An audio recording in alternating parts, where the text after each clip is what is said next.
Hello, Voyagers. Welcome to Men, Metal, Mayhem, the podcast where the brothers Men take a deep dive into the discographies of our favorite metal bands.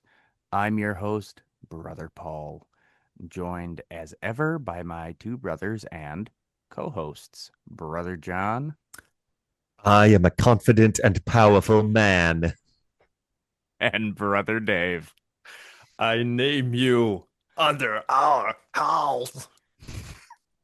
We are continuing with season 2.5 solos and side projects. Today, I, Brother Paul, bring you my selection with the Sakis Tolis 2022 debut solo album, Among the Fires of Hell. Join us in the dawn of a new age.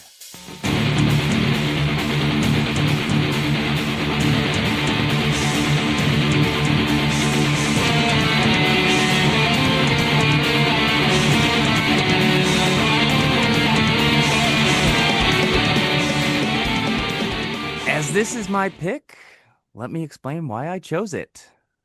I became a fan of Rotting Christ in the mid to late 2010s, so pretty late to the party, given that their first album came out in 1993. But I was going through a period where I was actively wanting to check out bands I'd always heard about but never listened to, and I think their album Rituals had just come out.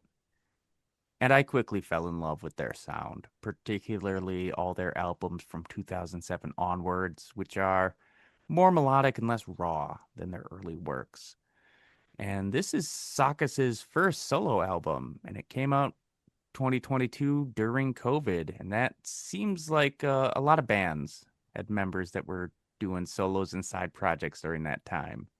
And I actually, so this was my first thought when I came up with this mini season, but then I kind of went down a rabbit hole. I was like, there were so many just kind of spin-offs that I could do, and I was blessed for choices, but I decided to stick with this one because it is stylistically not super far removed from Rotting Christ. So I thought it was just kind of a good, solid album to showcase. Before we get into the personnel, however, there is a piano version of this album. So we are bringing on a special guest to give their thoughts.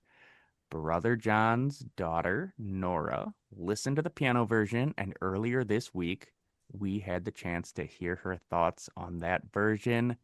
So let me splice in that interview now.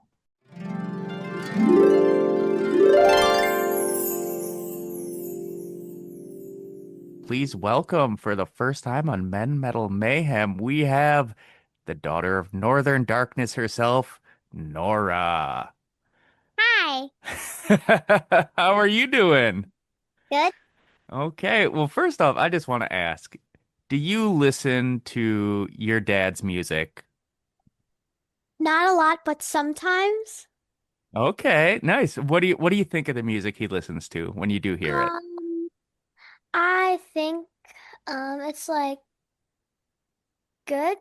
Good. Is that what you think? When we're driving in the car and I try to put on something that I want to listen to, what do you usually say? No, never, never. And what do you like to listen to, Nora? I like to listen to my soundtrack. So her Okay. soundtrack is basically like the Spotify playlist of a variety of songs that she likes. So if there's a song that comes on and she's like, "Oh, I like this one, add it to my soundtrack." We'll do that. It's mostly, I would say, pop hits and Disney songs primarily. But there's some gorillas on there. And lately we've been listening to a lot of K-pop Demon Hunters. And so Ooh, that is, I think, on there too, probably. awesome. Well, I heard that you listened to this piano album kind of a lot this week. Yeah. What what were your thoughts? I liked it, and I think it was really good. You think it was really good. Awesome. Was this something your dad just kind of threw on? So Yeah. then he said, "Hey, let's listen to this together." Nice. You got a you got a big smile. Yeah, I kind of wish more metal albums would do piano versions so that the kiddos could really get involved. Yeah. Today we were setting up the majority of our Halloween decorations, and we listened to this while we did that. And I felt it set a pretty good mood. And Nora, when I asked you earlier, we were listening to this. Do you recall what you said about like what you thought of this piano music? It sounded like evil or something. Oh, you're not wrong. That's a really good description. Any other thoughts you have on this one? I don't think so. No? Would you listen to more music like this kind of piano music, even if it sounds a little bit evil? Yeah. No, you've got the big smile, like that's all I want to listen to. Well, yeah, what are your thoughts on dark and evil things, Nora? I really like it. I at camp I drew a picture of like a death kid. I'll text you guys a picture of the death kid, but it's basically like, well, what you might imagine a death kid to look like. Some kind of zombie death kid. Yeah, pretty much. I was proud of Nora for this picture, and I put it on our fridge. I was like, this picture is pretty cool. So I threw it up. Maybe we can put it on the socials so that Oh, everyone can absolutely. experience the awesomeness that is this death kid. Oh, I feel like there's something else. It'll come back to me. Yeah.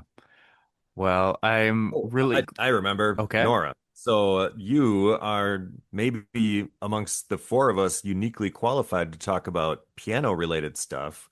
And why is that? What did you just start doing I with just this past week? started learning piano. Oh my goodness, you taking piano Nice. lessons? Mm-hmm. Wonderful. Well, maybe in just a couple of months you'll be able to play these songs. No. Well, I think at some point, if you keep up your practicing and keep taking lessons, you'll learn the piano pretty good. I bet you could play these songs if you wanted to. Okay. Wonderful. Well, thank you Um, so much for being on the podcast. This was a Men Metal Men exclusive. I'm so glad you were on. Give it up for Nora, everybody. Yeah, our piano reporter in the field. So we'll have to invite you back on to talk about other piano related and keyboard related things as they may come up in the show. Would you be up for that, or have you had your fill? One and done. I think I'm done.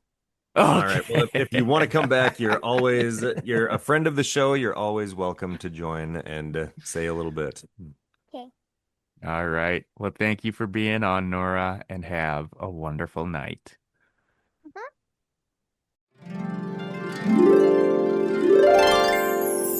And we are back. And let's talk about who is playing on this album. We, of course, have Sakis Tolis, who handles everything except for the drums, which is handled by Fotis Bernardo, who has worked with bands like Night Rage, Septic Flesh, and a host of others. Produced by Sakis and mixed by Fotis, who, in addition to his drumming, is a producer and engineer who has seemingly worked with every heavy band to come out of Greece in the past 15 years. Released on March 22nd, 2022, it is an independent release, which I believe is a first for this podcast. I think everything else has been major record labels, or at least, I mean, Heavy Devi Records. That's just Devin Townsend. that's true, but wasn't it co-released by somebody as well? It might have been. Yeah, distributed by, but so this is a seemingly very independent release. It is 9 tracks long, 40 minutes in length, and it kicks off with track number 1, My Salvation. Courage is a kind of salvation.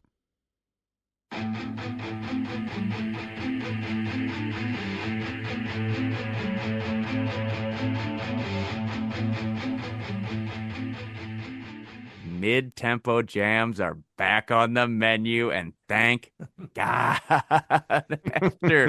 After the chaos of last week, we get a nice little inspirational quote at the beginning into a very subdued verse, backed by kind of this choral droning. But yeah, damn, the chorus just explodes, and I love that chorus riff. At 250, we get more inspirational speaking over top of a solo. And I love the ending when he just lets his voice go a bit more and he's just screaming out, "My salvation!" And he's kind of really harkening back to the early, more black metal, Rotting Christ. I love this song. I think this is a great song, and I am curious to hear Brother David's thoughts. Yeah, so I'm vaguely familiar with this band. I've listened to a little bit of Rotting Christ, and I think when that finishes, sometimes the algorithm will throw this one on. So like I'd heard these things, but only sort of in the ether. So this was my first time like listening to it. He's got a really nice tone. I love his guitar tone. His voice sounds great, sounds robust. I really like the droning vocals. He does have a thick accent. It is. It's endearing in a way, but like where he starts by saying courage is a kind of salvation, but every time I hear it, it sounds like cowards is a kind of salvation. And in the middle, I think in the verse, he's saying horror, but he pronounces it's howrao, and follow is faulau, and it's funny to me. I enjoy it though. It's funny in a good way. He's doing his best and he's just leaning into it. Guy doesn't give a shit. There's a couple other good ones that I have marked out for in other songs where it's okay. It's really shining through. He does not let you forget that he is just a Greek man. But I love it. I love that he's not held back by it and he still graces us with some English. Otherwise, I wouldn't know what he was saying. This is, I mean, we got to talk about the impassioned speech about self-improvement at 246. I mean, this is a Sakis Tolis special, we will come to find. First and greatest of victories is to conquer yourself. To be conquered by yourself is of all things most shameful and vile. For a man to conquer himself is the first and noblest of all victories. Courage is a kind of salvation. It works really well, I think, because up until that point, we've basically had one riff that he plays with a couple of different ways, and then switches to another riff that really makes this impassioned self-improvement speech stand out. And that's kind of the thing about this song is it's a really simple composition in stark contrast to last week. Basically just riffing around with this one riff for the most part, but it works. And I think he knows when to end it before it gets too repetitive. I think it's a good song. Sounds nice. Brother John? Well, I mean, you guys basically have said you've hit all the main points that I want to hit, but I did think it was kind of silly that, Dave, you and I each picked albums that largely abandoned traditional verse chorus song structure and had a lot of orchestration and a lot of complicated layers. Brother Paul, you're just bringing us back down to earth with this. It's just simple, straightforward, but it hits. It's not boring, but it's wildly different from the last couple albums that we listened to. So, that's not a bad thing though. It's moody and atmospheric, and I like it. So, my notes here say it's subdued and chill, but dark. And so, kind of, you got to be in the right mood for this one. Like if you're looking for something upbeat, this is not what you would want at all. But, it's now fall and the days are getting a little colder and leaves are falling. And this is the kind of music that seems appropriate to bust out this time of the year. One thing I noticed that I liked, I mean, the drums are by and large very straightforward and simple, just kind of like keeping a pounding, driving rhythm behind these chugs that they're doing. And they're sort of, yeah, like simple riffs, but like leading into the chorus and a couple other times, they have just sort of like a little flammy flare on the drums, and I like it.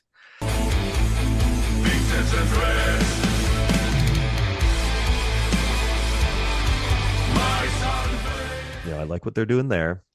And Dave, you were kind of talking about his Greek accent, but where he's like, my salvation, rebirth. It's like rebirth, but sounds exactly like a rebirth the way he's pronouncing it. So I just thought it was fun.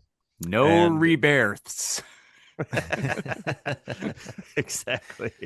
And then this song and several of the songs have kind of these uplifting spoken word parts, which basically reminded me of affirmations. And I had sent you guys, I don't know if you both listened to it, but sometimes Sadie will be playing these affirmations in the morning, and that one where it's a lady saying it, but it's like affirmations for men or something like that. And at the one part, she's like, I am a confident and powerful man. And whenever that one comes out, I'm like, what in the hell? It just makes me laugh. It's like you could have just found like a guy to record this, but I don't know. It's the affirmation lady. But Sakis Tolis could do his own just album of affirmations, and I would put that on once in a while. So that's all I got. I like this song. It's a good one and a good introduction. I've never listened to any Riding Christ, never even heard of Sakis Tolis until Paul said that this is what it was for this time. And I was pleasantly surprised because I had no idea what to even expect. But, one song in, we're off to a good start. Which brings us to track number 2, the title track, Among the Fires of Hell, Brother Dave.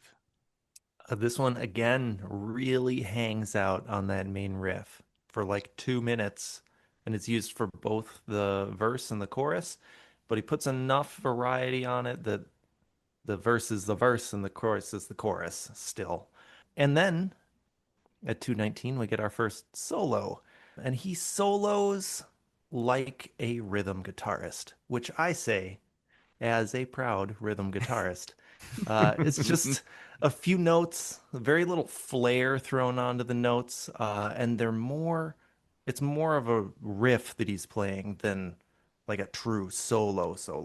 But it does go on for like a minute. It's a nice break, nice bit of variety thrown in on top there.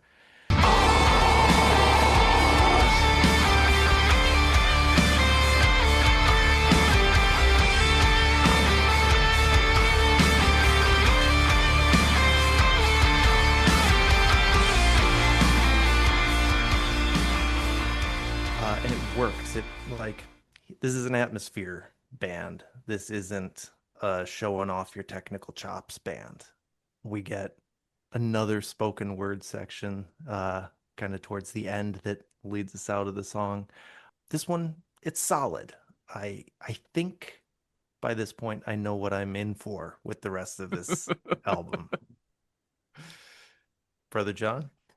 Yeah, I think that was kind of my basic take of it as well, although I did not even recognize that there was a solo in this song, so it must have been so far removed from the Loomis solos that we've become accustomed to that it didn't even seem like a solo to me. Just some riffing for an extended period of time. But again, like you said, it's like the atmosphere and the feel of the vibe that they're putting out that it's all about. It's not about being flashy or showing off. And what they're doing it really well. This one has another one of those cool epic drum hits to lead us into the driving riff to kind of kick it off after that first ominous voiceover comes in.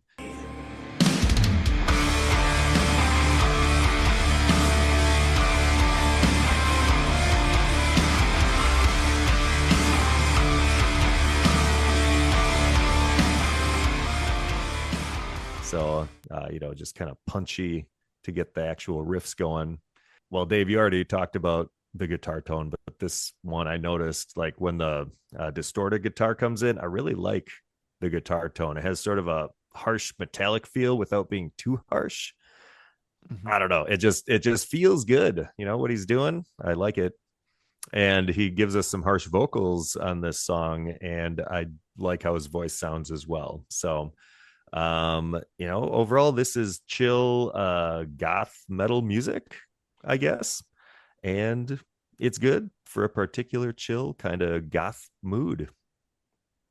Brother Paul, tell us more about this. Yeah, well, it starts with a quote by, what was it, William Blake, which really sets the mood. I was walking among the fires of hell, delighted with the enjoyments of genius, which to angels looked like torment and insanity, which we will get into in a couple of songs. We're going to open up our segment lyrical tactics and talk about all these inspirational quotes that he's been peppering in throughout, because that's what this album is, more or less. And we'll get to that in a little bit. But this again just kind of cements, where he's at and what he believes, and then it goes into just a real moody banger. He's got that minute long solo, and I love that you said he solos like a rhythm guitarist, because that makes so much sense. I said he isn't a technical shredder like Loomis at all, No. but he And composed. that would not feel right in these songs if there Yeah, was that kind of Right. stuff. It would like completely destroy the vibe that he's going for. So we wouldn't even want him to be. yeah, like he composes something that works really well with this vibey song, and it's just a sweet riff that he just noodles around on, and I really enjoy it. And given that this is the title track to the album, there's a video. So it is time to open up our segment, Video Killed the Greek Metal Star.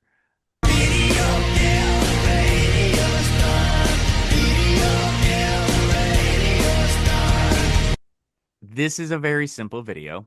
It's an independent release, and it was made during COVID, so there were some limitations. It is a red background.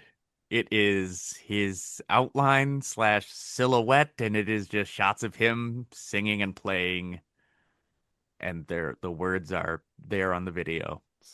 It's superimposed with flames and clouds at varying points. I think contrasting yes. heaven and hell, perhaps. Yes. But yeah, that's about it. The only part that Very made me- black and red. Yes. Yes, it is exclusively black and red. The blackest and the reddest video that we featured on this podcast. Yeah, it beats out that one Soilwork video where they were playing in a very small red room. Yes.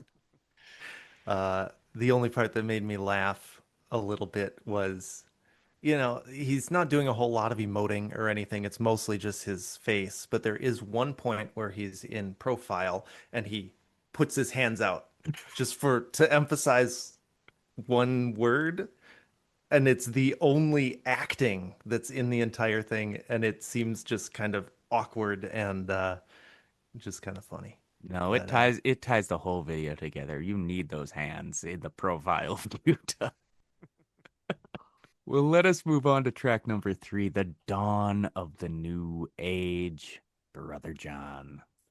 Well, on this one, we're getting quite a few guitar squeals or possibly pinch harmonics.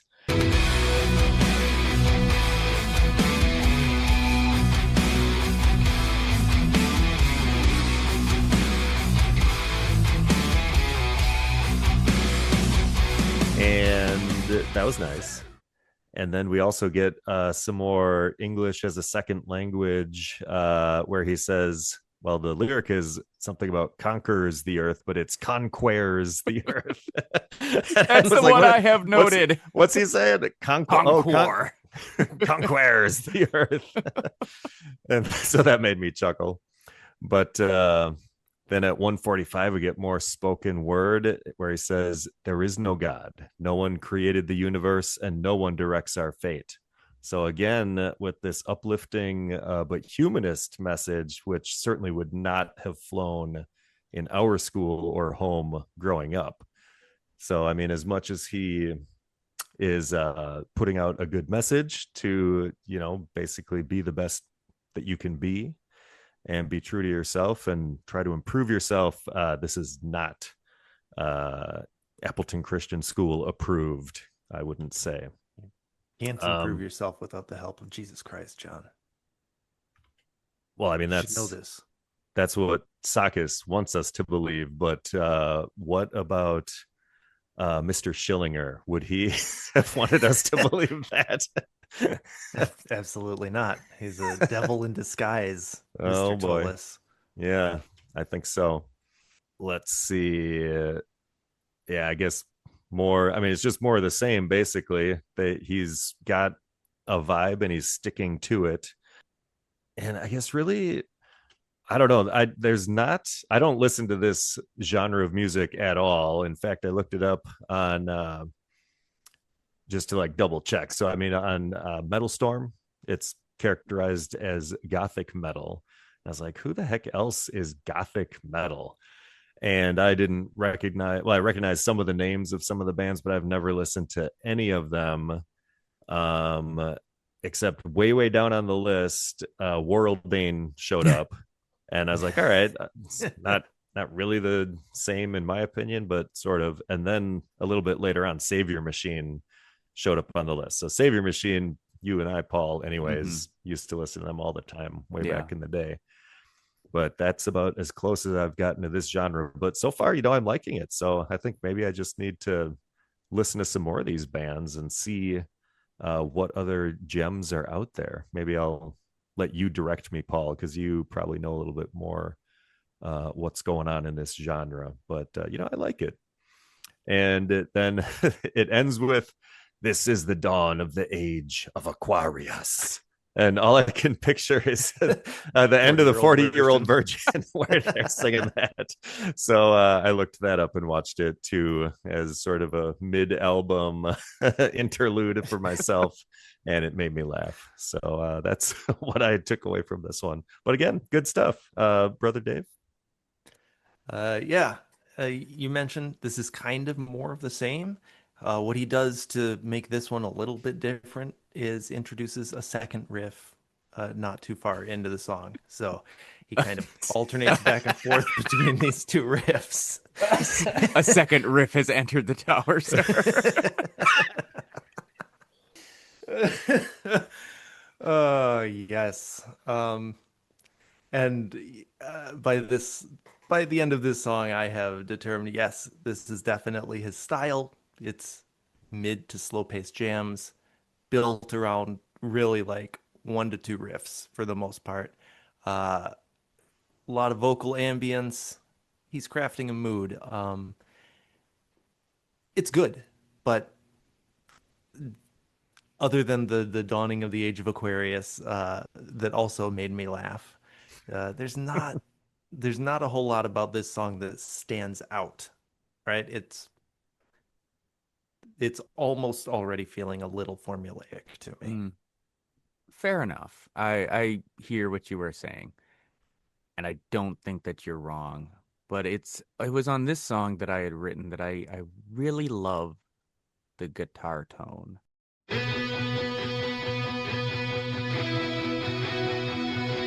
When the age of Pisces, dethroned by the stars, the shine. And I think that's why I love Rotting Christ and Sakis so much, is their guitar tone is just so aurally pleasing. It just sounds so nice. And it does, that pinch harmonic that John mentioned sounds so good with this tone. Yes. So this one, it is very vibes and atmospheric, that's what this album is, spoiler alert. But I like it. He's not shy about those harmonics, and they're gonna, spoiler alert again, they'll be coming back. His pronunciation of con-kware is just, it is chef's kiss. It is great. And much like how Nevermore sang about Timothy Leary, and then I had to go down a rabbit hole of learning about Timothy Leary. Learning about this song is all about the age of Pisces coming to an end and the dawning of the age of Aquarius. So I had to look up what all that is about, and this it's all, hippie nonsense for the most part. But essentially, the age of Pisces is characterized by like organized religion and all this other stuff. Whereas the age of Aquarius, I think, is the rise of the individual and humanity. So, and the age of reason. So it's kind of moving away from the spiritual to the age of reason. So I think, as we see the themes he's talking about, that makes sense why he would include that here. What about the age of the robots? Because that seems like it's coming next. Has the age of reason is it already coming to an end? Boy, What's well, the next one? The here's age of the Capricorn. here's the thing. These ages last for these astrological seasons last for thousands of years. So Oh, so maybe we don't have to worry about AI taking over everything. Or hopefully maybe not. that's Astrology's got the us covered. reason that's going to supplant religion. We'll see. We'll see. Well, I mean, to ask the question that Nevermore did, should machines be considered a conscious entity? Maybe. We'll see. So let us move on to track number 4, We the Fallen Angels. And Brother Dave, your thoughts? We the Fallen Angels, that you weren't wrong saying that pinch harmonic is going to be back. This is a slightly peppier song, and the main riff incorporates a pinch harmonic. So it comes up all the time in this song.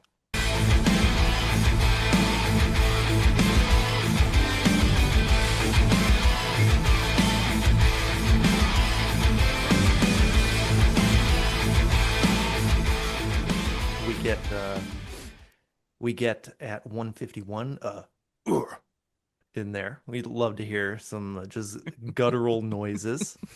And then at 223 we get some nice arpeggiation that comes in under the We Are Angels part. I like that there. We get another solo, not technically hard, but it does what it sets out to do. And we get another speech in here. I think this one has a little more variety than some of the other ones, and I tend to like it a little more, except that by the end, I hate to say it, that pinch harmonic has worn out its welcome. Mm-hmm.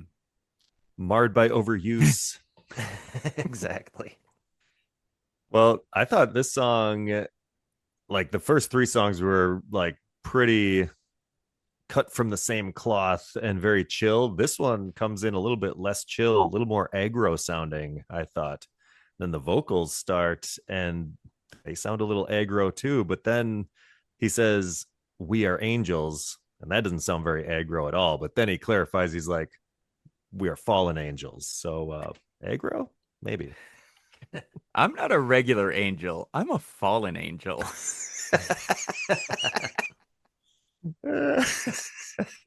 One of those cool angels. Yeah. And I did like the kind of biblical voiceover at the end where he's like, "You the fallen one, oh morning star." Gave me Savior Machine Legend vibes, where maybe but like the Legend trilogy, Savior Machine basically has voiceover of the entire book of Revelation throughout the songs. So this was a little Revelation-ish and biblical in its description of, fallen angels and things like that. Yeah. No, this one, it's, I think, a bit more riffy. He does hit that harmonic at the end of every line. And it does, by the end, it's like, okay, it's a bit much. It sounds nice, but it's just overused. Mhm. At the 243 mark, he has a solo, and it's about a 40-second long kind of solo riff, like he does. And I really like the drumming that's going on underneath it.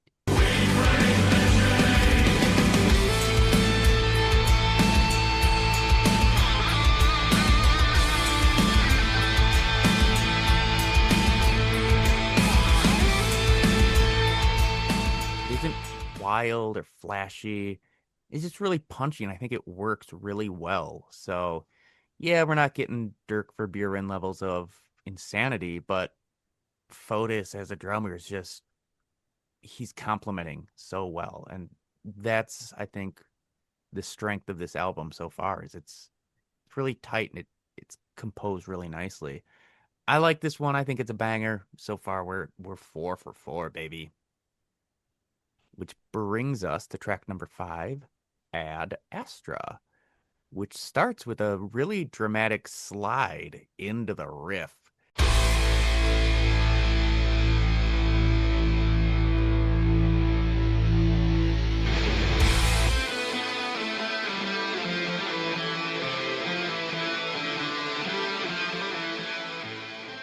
And we get some fun descending kind of riff slash tom roll at 3:15, which is nice. Big harmonics again in this one. This song, I think the song is good. It's not exceptional to me. Brother John. Well, I want to take a moment. I feel like we've sort of neglected some of our signature segments on the show, but I want to take a moment to open up the segment Sick Riffs and Tasty Licks. Ooh, nice.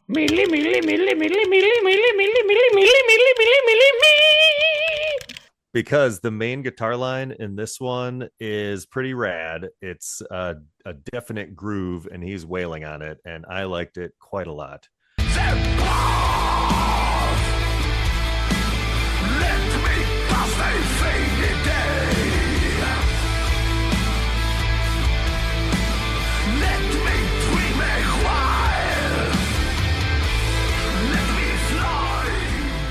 So we got to call him out when we see him. And, you know, like we've said, there's not a lot of really intricate guitars. I don't think this was intricate per se, but it just really slapped. I liked it. This song, not so aggro, but it is upbeat and triumphant. And I think, I don't know, it just gave me vibes like maybe he's seeing gains on the self-improvement front. He's taking control of himself and he's stoked about it. And he's writing sort of a positive, uplifting, a little bit more upbeat song. It's less of a chill vibe and more of like a positive vibe. And it ends super upbeat too, where he's like, and remember, every man and every woman is a star. It's very posi-core of him. So I think maybe on Metal Storm, instead of just gothic metal, it should also say posi-core. Because, you know, he's very positive. But also this song does have another funny English as a second language moment where he says, take my hand and travel me. It's like, what? Okay, I'll give it a shot. I'll travel you.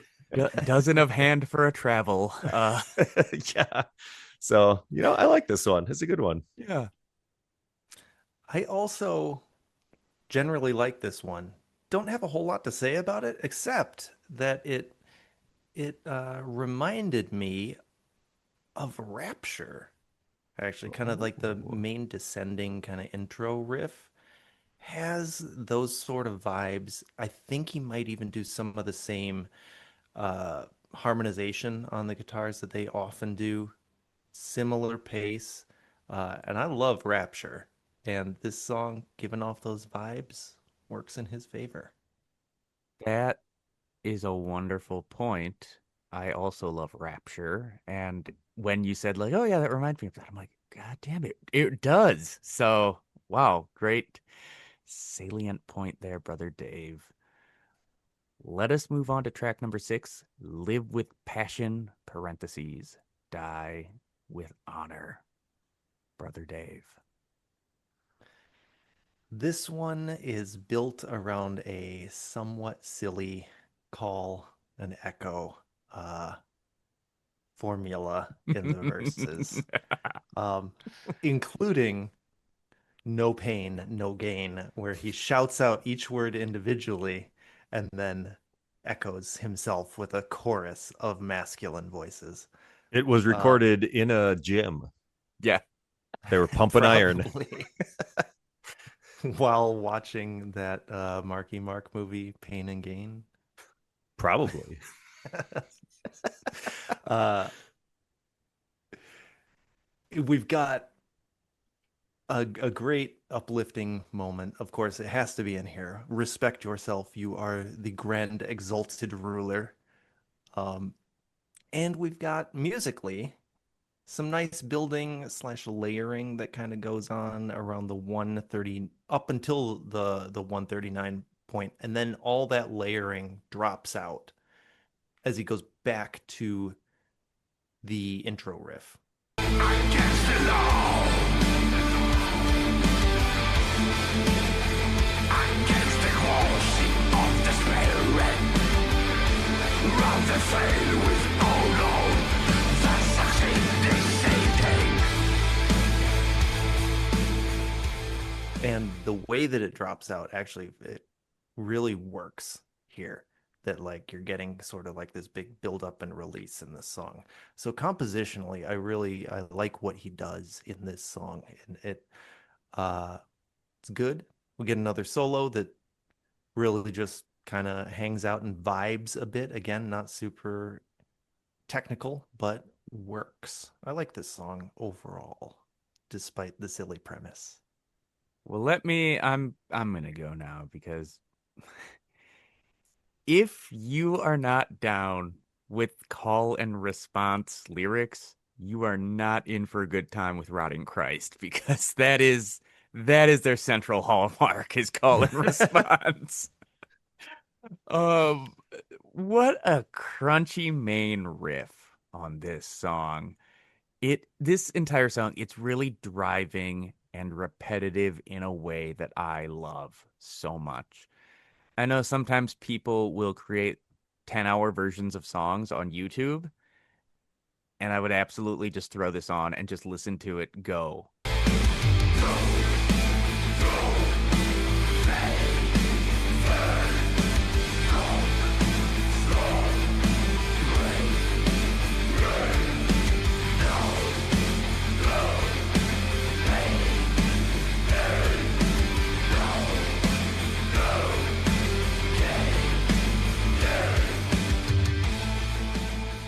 It's a vibe, it's an atmosphere. It just grooves and it sounds so good. I'm like, yeah, God, how long is this song? I think it's the longest one on the album. It's 5:15. I could listen to this for another 20 minutes, just go as I go about my day. I really love this one. I like the searing solo that comes in at 3:35. Nothing bad to say about this song. I'll say it. It's a bag slapper.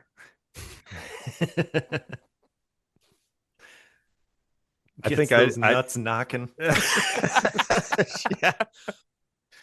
The perpetual motion machine back and forth, clacking them.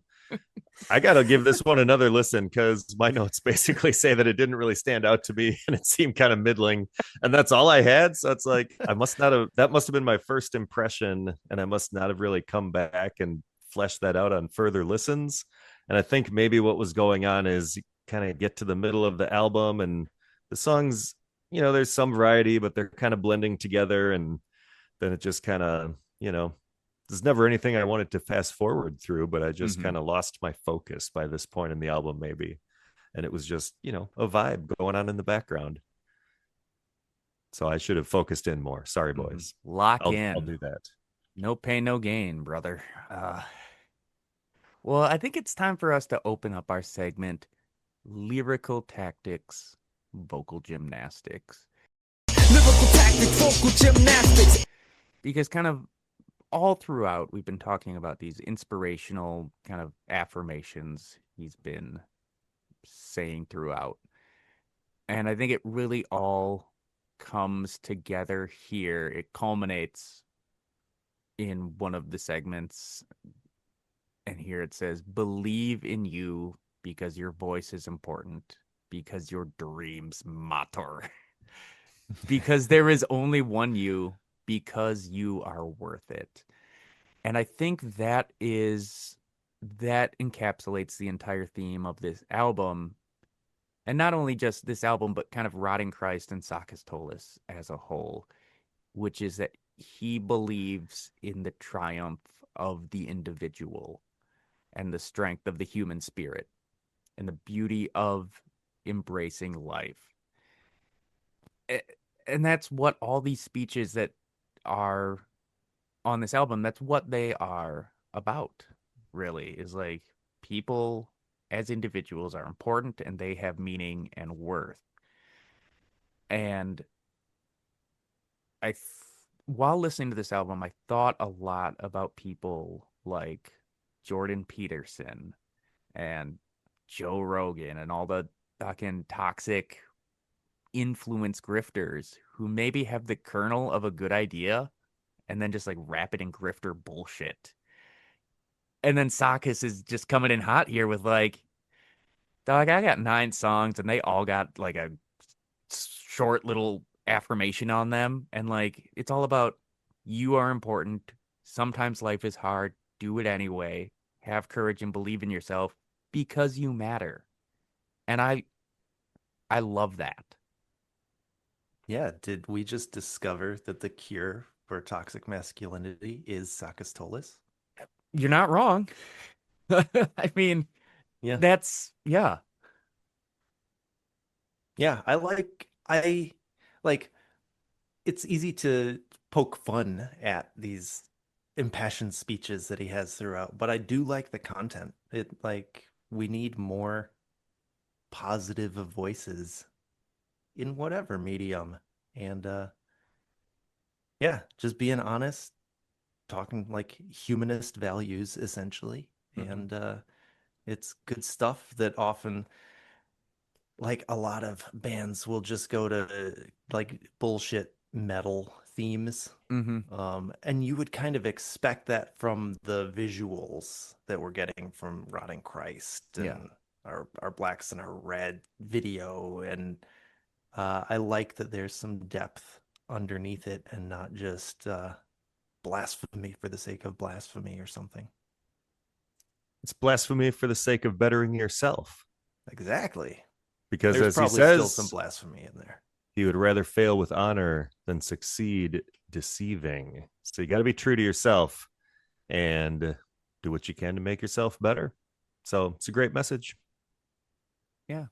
Yeah. I mean, it's not necessarily all that deep. Like, we don't have to go and dissect the lyrics, say, what is he trying to say? Because it's just, it's there and that's... He's very forthright with what he's trying to say. Yeah. He's like, get to the gym, better yourself, you know? Yeah. No pain, no Surround gain, yourself baby. Yeah. With strong, powerful men.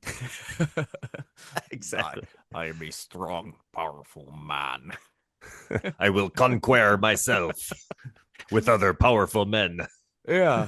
And so, I mean, I follow him and Rotting Christ on Instagram, and like, that's who he is. That is the message that he just gives in like all his videos, like whatever tour announcement, he's always just like, I will see you there, my brothers, like non serviam, like go forth and be strong. I'm like, hell yeah. He's nothing if not consistent. He seems positive and upbeat. It's just, it is refreshing, I think, to have this perspective in metal. And I think it's just been, I don't know, times are tough out there right now. World's not doing great. And then to listen to this album, which it's been out a couple years and I really have enjoyed it, but now more so I was like thinking about it within the context of what's going on in our world. And I was like, I don't know, this is the message that should be resonating with people. Oh, yeah. Which brings us to track number 7, I Name You Under Our Cult, Brother John. So initially, as I was listening to this, my comment in the first half of the song was, by now, all the songs are kind of sounding samey. It's still a good vibe and it's consistently good, but I'm finding it hard to remember anything specific about any of the songs. But then this song continued on, and at 2:30, we got some cool harmonized guitars that zazz things up. I was like, okay, maybe I prejudged, or maybe Sakis knew he might be losing me, so he spiced it up with something that he knew would pull me back in.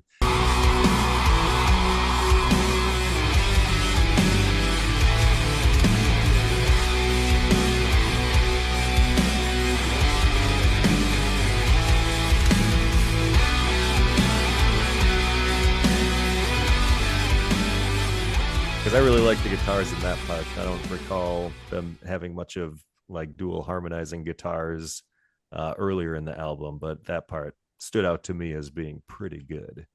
So, just when I was starting to doze off, they caught me and brought me back in. It's like, oh, hey, here's something cool. So, this song was pretty good too. Yeah, I had called out that same part because it did have really nice harmonization. But I do think that this song, other than that part, didn't really stand out to me too much. The only other bit that stood out was in a little bit of a negative way at 2:55. It adds like some strings or something in there. Release the fire.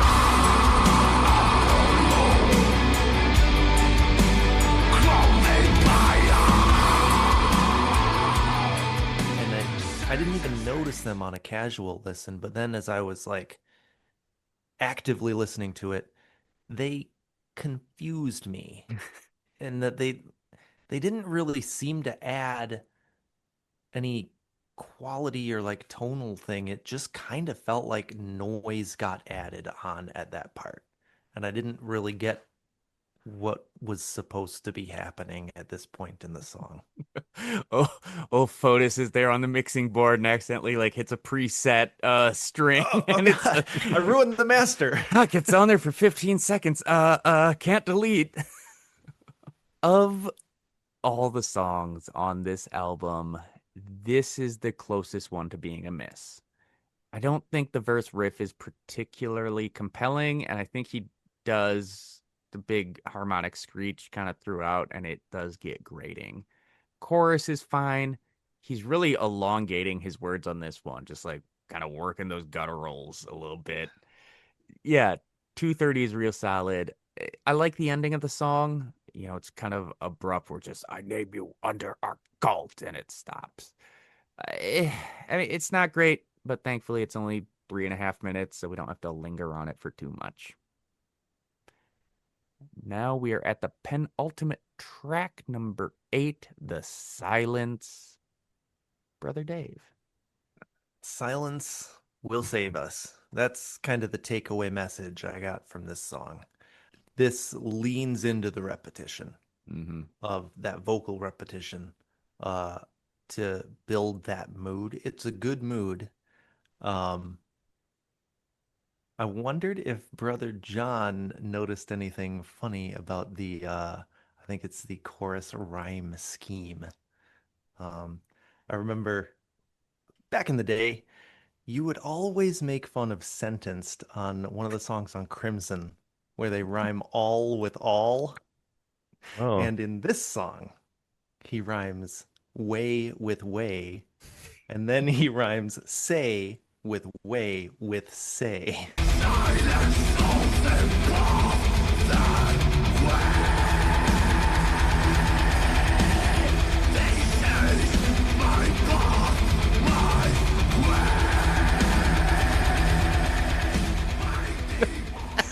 I did not notice that. And I don't recall that, but it is kind of silly to rhyme a word with itself. I mean, that I feel like most people could probably agree that that's kind of like put a little effort in there, come up with a different word. That's like, it doesn't count as a rhyme when it's the same word just said again. I don't know if that's a rhyme. It's just you're repeating something. I think technically it is, but Maybe Is it it sounds good? the same, but it's because it's the exact same word. So I guess in that sense it rhymes. But if a rhyme is supposed to be two different words that sound the same, then that is not a rhyme, baby. But I will say this about this song: it ends on a positive affirmation about the virtues of silence, which is beautiful. And I think I got to keep this song locked and loaded because my kids know how to not be very quiet most of the time. And there's certain times where it's like, guys, we got to calm down. We need a little quiet time. And I just got to pop this song on. And maybe that can be everyone's cue to like chill out, quit being so crazy all the time. Love it. We need silence. I do like It I will do save like that us. he's basically saying meditation is good, but then The last line of this song also does make me laugh a little bit because the very final closing line and the album's over right afterwards is speak your truth quietly and listen and clearly and listen to others, even to the dull and the ignorant. And that's it. Brother Paul? So two things. I was raised in the school of Avril Lavigne, which means you can rhyme skater boy with skater boy. Or later, boy. Later boy. So rhyming boy with boy and way with way and say with way and way. Say it's all good, baby. Um, and brother Dave, if you do not like repetitive themes, you are not gonna like Rotting Christ, because that and call and response, that is their bread and butter. It's so you kind of got to be into that to really appreciate what they're going for. This song, it just envelops you. It's big. It's this choir-esque vocals and the call and response, which again, it's so Sakis Tolis. You take a theme or a line and you repeat it. And in this case, he repeats it the whole song, except for that one little brief snippet in the middle where he rhymes way with way. And then at the very end. Yeah, I love his ending narration. Remember what peace there may be in silence. The very last line of even listen to even the dull and the ignorant. I'm like, I don't need to take that with me. I don't know if I need to listen to the dull and the ignorant, but I Been get, listening to a lot of dull and ignorant stuff lately. yeah. But I love the line before that says, speak your truth quietly and clearly and listen to others, because that really should be what we go for, I think. Speak your truth quietly and clearly, and listen to others. Even to the dull and the ignorant.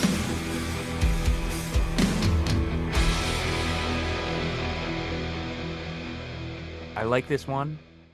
Again, more vibes based, just this is it, boys. It's going to be atmospheric and droning and repetitive, but not boring, I don't think, by any means. Mm-hmm.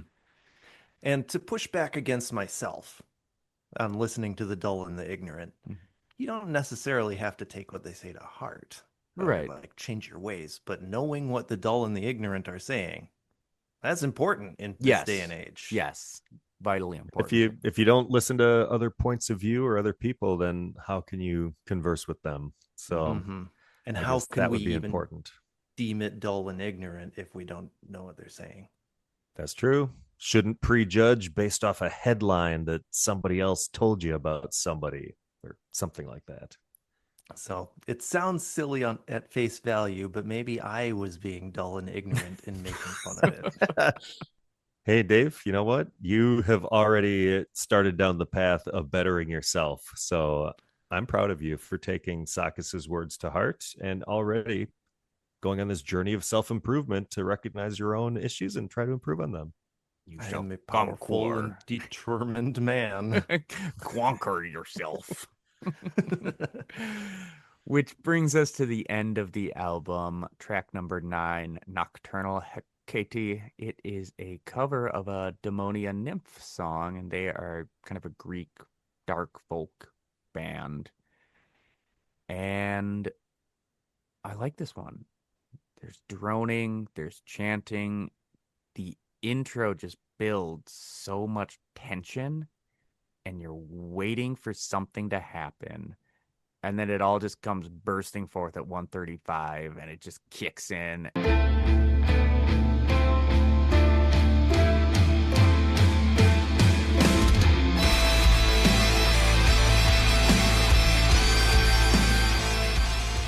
Love the use of bagpipes. Is it in this. bagpipes? It is. It is Grecian Okay, I thought it was bagpipes. maybe a hurdy-gurdy. No, I looked into that Yeah, it's because not I was like it's not Scottish bagpipes, but right. it's pipes of some sort. So I apparently listened to a fair amount of Greek bands, and a lot of them use these sorts of bagpipes. And I was like, is that a specific? So I looked into it, and it's Grecian bagpipes, and it's got that really cool sound. I love the way it works. It works really well in this song. And I I love how this song definitively ends at 410. And then it comes roaring back for another couple Yeah. seconds. I don't even think it's done. Yeah. But then they're like, we got to give a last blast of the most hellish vocals that we can conjure up. Like in this song, there's like ritual chanting. It's almost like we're kind of peeking in at a dark ritual in the woods, and there's some like robed figures trying to conjure up or summon some kind of demon or something. So then at the end, it's like, has the devil been summoned? Or what's going on here? Because there's a lot of screaming, but then there's more chanting behind it. I don't know. This is a pretty good way to finish the song, I thought. Yeah, I like that ending. And yeah, it's a good song. This is right up his alley, right? It's compositionally kind of repetitive, lots of choral stuff, no uplifting speech anywhere to be found. But I did also really like the addition of the pipes. Decent song. And with that, let's kick it over to our resident rankings expert, Brother John. Hey, all right. Our final segment is Bop or Flop, where we decide, does the album slap or is it crap? We have honed our patented 6-tier ranking system, going from 6 all the way down to 1. Of course, we have the Bops, a perfect 6, unassailable. This is metal incarnate. A 5, or like to stand on that thing. A banger we could easily listen to again and again. Or a 4, that's doable. A very solid album, worth checking out. And of course, we do have the flops. A 3, it lacks zazz. A 2 is just straight crap, and a 1 belongs in a garbage can. Well, boys, like I said, I don't listen to much of any of this genre of gothic metal, but like it as far as an introduction, this was pretty good. I liked it.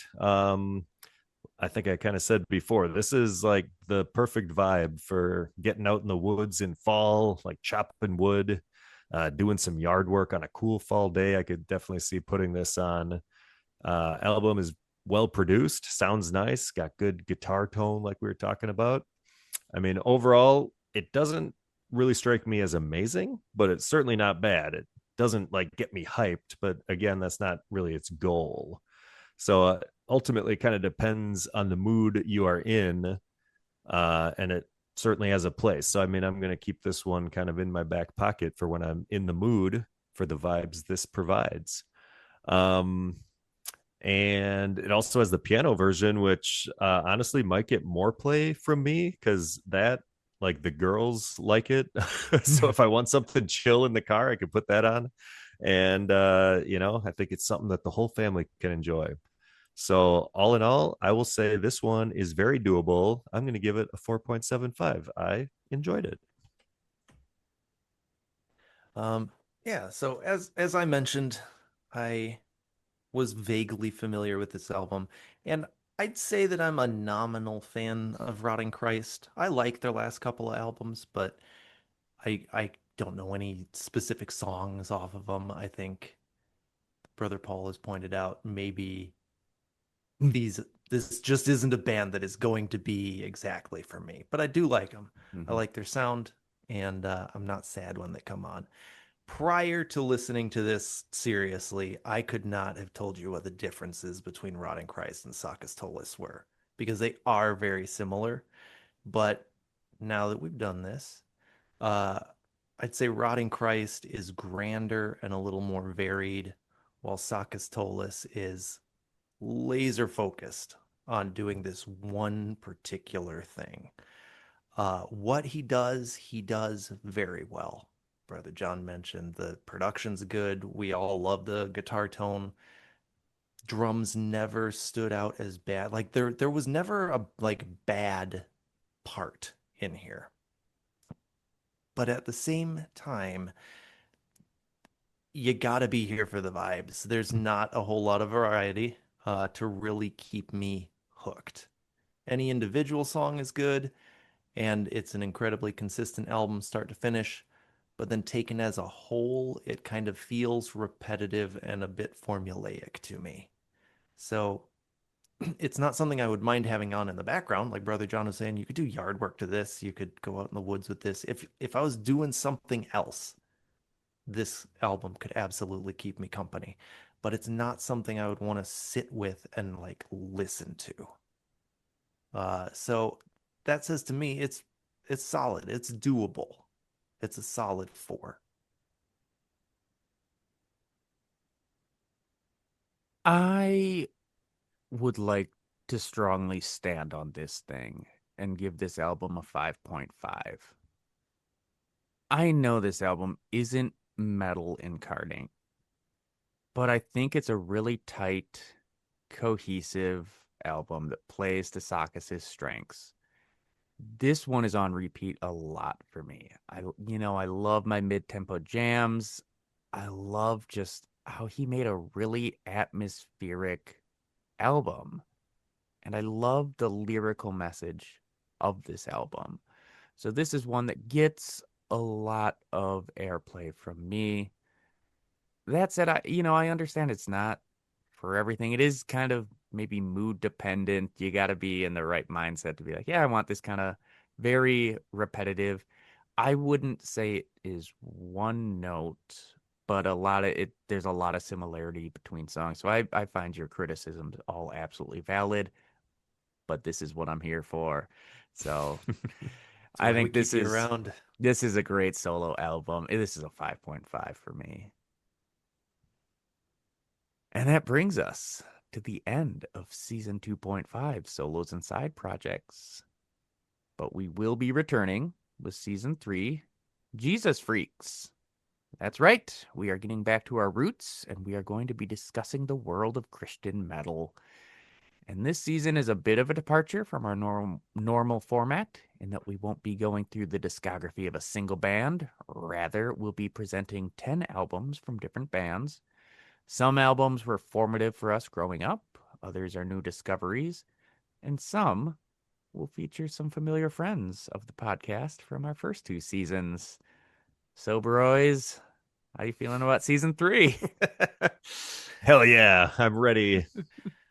Yeah, I'm looking forward to it. I think it's going to be a lot of fun. So, Voyagers, that is all. Stay tuned for the next episode where we're going to go back to the band that started it all for us and discuss the Newsboys' classic 1996 album, Take Me to Your Leader. Until then, may the metal be with you. And And also also with you. with you.